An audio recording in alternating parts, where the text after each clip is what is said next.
नमस्कार. आपण पाहत आहात ग्रामदेवता. आजची धक्कादायक बातमी इचलकरंजी शहरातून.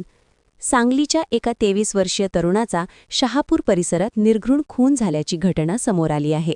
किरकोळ शिवीगाळीच्या कारणातून हा खून झाल्याचे प्राथमिक तपासात निष्पन्न झाले आहे. मृत तरुणाचे नाव शाबाज शब्बीर शेख, वय 23, राहणार शामरावनगर, सांगली असे आहे. ही घटना बुधवारी 18 फेब्रुवारी रोजी मध्यरात्री 1:30 ते 2च्या सुमारास शहापूर येथील सोलगेमळा परिसरातील एका रिकाम्या जागेत घडली. या प्रकरणी शहापूर पोलीस ठाण्यात गुन्हा दाखल करण्यात आला आहे. फिर्याद अरबाज शब्बीर शेख, राहणार सांगली यांनी दिली आहे. पोलिसांनी आसिफ जिलानी यलकुंद्री, सोहेल सनदी, राहणार शामरावनगर, सांगली आणि आखिल मुजावर, राहणार इचलकरंजी यांच्या विरोधात खुनाचा गुन्हा नोंदवला आहे. प्राथमिक माहितीनुसार मृत शाबाज हा 16 फेब्रुवारी रोजी संशयित आसिफ आणि सोहेल यांना सोबत घेऊन इचलकरंजी येथे आला होता. त्यावेळी शाबाज याने आसिफच्या वडिलांना फोनवरून शिवीगाळ केली होती.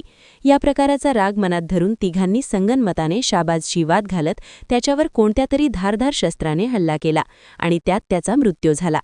या घटनेमुळे शहापूर परिसरात खळबळ उडाली आहे.